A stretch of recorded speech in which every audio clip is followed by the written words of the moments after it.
Assalamualaikum, welcome back to our channel Anfas Family. Yay! So today we're going to talking about apa? So today we will be talking about what we can found in Sri Lanka, and then which is little bit different with Indonesia. Ya. Jadi subjek hari ini judulnya apa sih yang ada di Sri Lanka, dan ada beberapa yang tidak ada di Indonesia. Ya. Jadi so we already 4 years ya, Mika. We already 4 years in Sri Lanka. Udah 4 tahun kita di Sri Lanka. So many things we see, so many things we facing, we experience, and then from this video we just want to share with you as a experience. Ya, jadi kita udah 4 tahun nih di Sri Lanka, alhamdulillah. Jadi kita pengen berbagi, ya. Ada beberapa poin yang kita temukan di Sri Lanka, ada beberapa yang tidak ada di Indonesia. Ini hanya untuk sekedar perbandingan aja, sedikit aja, nggak begitu banyak. Apa aja, Mika? Yang pertama, the first one. Di Indonesia ada itu tukang mobil. Ribet banget. Di Indonesia maksudnya, Mika, itu di Indonesia itu banyak tukang parkir. Iya. Banyak banget tukang parkir, ya, Mika, ya. Jadi kadang-kadang tuh kayak baru parkir, misalnya kayak ke supermarket atau apa, baru sebentar dikit-dikit langsung dimintain parkir. Banyak banget nih, Mika, ya. Di sini tuh nggak ada. Di sini tuh parkir tuh kalau di kota kecil, ya, itu mau parkir apapun sembarangan apa segala macam tuh nggak ada tukang parkir tuh, abang-abang yang minta itu nggak ada. Di supermarket dimanapun, di pinggir jalan pun nggak ada. Mungkin kalau di kota besar seperti di mall, atau mungkin kayak ada di beberapa tempat kayak kantor-kantor gitu, ada beberapa. Tapi aku nggak tahu ya, itu parkirnya dia minta duit atau biasanya sih kadang-kadang tuh pakai meteran gitu loh. Jadi kayak di pinggir jalan tuh kayak ada boxnya gitu, masukin mungkin nomor handphone atau nomor mobilnya atau seperti itu. Tapi nggak ada yang kayak di Indonesia tuh yang banyak banget tukang parkir. Kita kan kadang-kadang suka malas ya, kayak baru mau berhenti sebentar, ntar tukang parkir udah nagih apa segala macam. Di sini tuh nggak ada, ya. So the first one is about the parking, car parking, guys. So it's like here in Sri Lanka, we can in a small city, mostly they don't have it. So you can parking a car, you can parking your motorbike without anyone like asking you the money, because in Indonesia we have that everywhere. Even we go to supermarket, or only for a while they will asking you to pay that person for the parking fee. Even though sometimes in that place they mention it's for free, but still they have one guy will be asking the money, Mika, ya. And then after that, maybe in big city in Colombo or somewhere, they will have parking payment is with the like in the mall, or maybe like on the main road or something. Few place they will be using like a box, like you need to put maybe your phone number or the car number or something like that. But for the people, I'm not seeing that. Maybe it's only the security. But Indonesia, it's so many everywhere. That's the difference for the ones. The second one, Mika, apa aja? Smoking. Ya, Smoking, ya. In Sri Lanka, in the public place, I'm not seeing anyone for smoking a cigarette freely, yeah. It's like, as I know, they will give a fine. They will charge you if they catch you smoking on the public. That's in Sri Lanka. So like in the public place, like in the bus, in the road, everywhere, I'm not seeing people smoking very freely. But in Indonesia, smoking, it's everywhere. You can found, it's like all the place. It's so disturbing, it's not healthy, but they keep doing it, ya. Jadi yang kedua itu tentang ngerokok. Ngerokok itu di Sri Lanka tuh di tempat umum tuh nggak ada. Kita nggak pernah ketemu ya, kayak nggak ada. Jadi di sini tuh yang setahu aku, untuk ngerokok di tempat umum itu tuh bakal dikasih denda. Jadi ada peraturannya, nggak boleh. Ya, kalau di Indonesia kan ngerokok kita sembarangan banyak banget gitu, udah dikasih dilarang pun juga tetap itu nggak ganggu banget gitu loh istilahnya. Itu yang kedua. Yang ketiga apa lagi, Mika, di Indonesia sama Sri Lanka? Bedanya? Kalau di Sri Lanka itu kayak bus, kalau bus umum, ya, public bus itu biasanya kalau naik itu dari bagian belakang, iya, dari pintu belakang. Kalau naik, kalau turun nanti baru kucuk turunnya di pintu depan, gitu. That's what I'm seeing.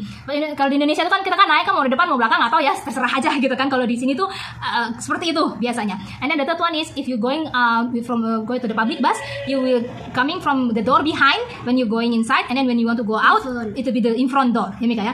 And then in the bus, mostly here public bus, normally if you want to stop, they have a bell, yeah, inside everywhere, so you can just push, yeah, you just this one, you have a sound, then the driver will stop. No need to make a sound or something by yourself, or asking or screaming or something to stop the bus. No, different with Indonesia. Kalau di Indonesia kan kalau kita mau turun kan diketok-ketok gitu kan di bagian atas gitu, bang kiri bang bener nggak? Baru berhenti gitu kan, atau kita pakai koin kayak pakai apa diketok ke kacanya, tok biar kita berhenti gitu kan sama supirnya. Kalau di sini nggak, di sini tuh nggak ada. Jadi ada kayak bell dipencet gitu kan, bunyinya tuh di mana-mana di busnya itu, entah di bagian atapnya atau di bagian pegangannya itu pasti ada. Udah pencet itu aja, ntar supirnya juga udah ngerti gitu kan. Apalagi, Mika? Ayo banyak loh. Wait, guys, loading. Loading. bus stop ya. Jadi sini tuh nggak sembarangan. Kalau mau turun, mau naik bus itu tuh pasti ada tempat pemberhentiannya. Kadang-kadang tuh kalau nggak ada tulisan bus standnya itu dia nggak mau nurunin, dia nggak mau berhentiin, dia tetap aja lanjut gitu kan. Here, then the next one is the bus stop. So the bus here, not everywhere you can stop. You need to stand in the place which is just for the bus station or bus stop or somewhere. Then the bus will be stopped. In Indonesia mostly you can stop, you can go wherever you want. Few of the bus it will be okay, but few bus it will be they have a rules for that. Apa lagi Mika? What else? Bus, this one, they have the international bus and party bus.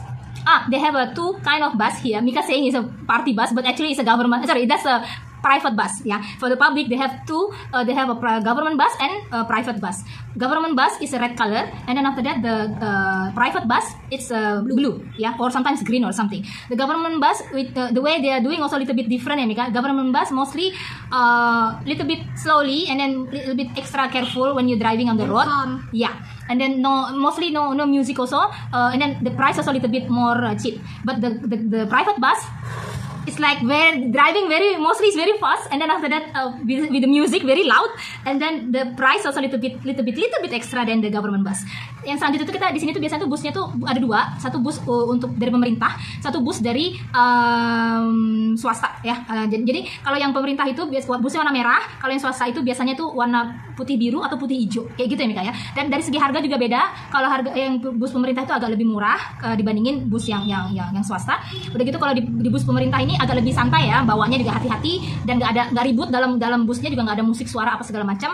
Tapi beda banget sama yang bus yang swasta ya Mika ya, yang private bus itu ngebut banget biasanya. Udah gitu dia kayak konser ya, musiknya luar biasa kencengnya, itu pokoknya beda jauh deh.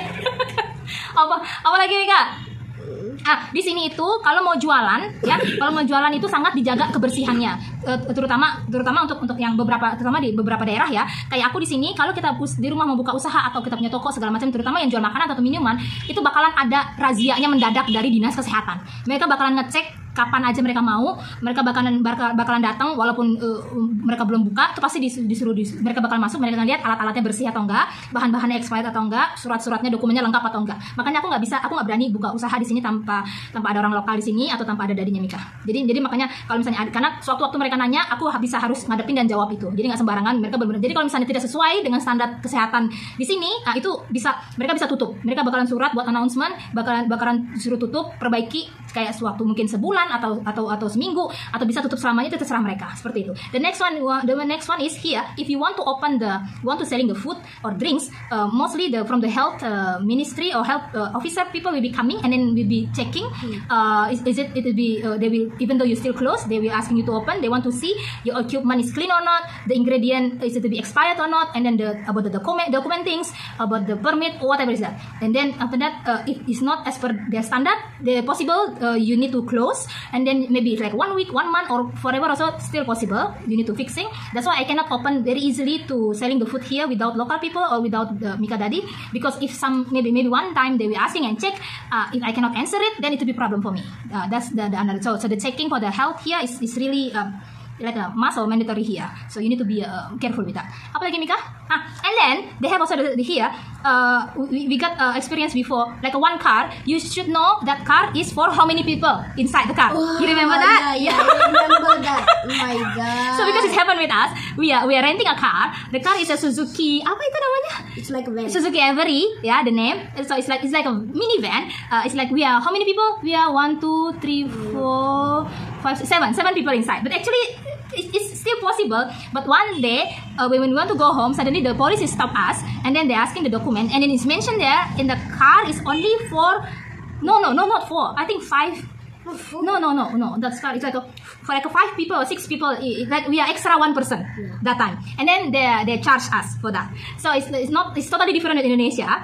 We don't have, I don't know. As I know, like example, you have a car like Innova or Avanza or Toyota, the big one, like that. It's like you can put how much you can. Yes. Inside the car, and people also don't have any problem, you know. No, we're not checking about that. I don't know. That's for as I know. But here, no.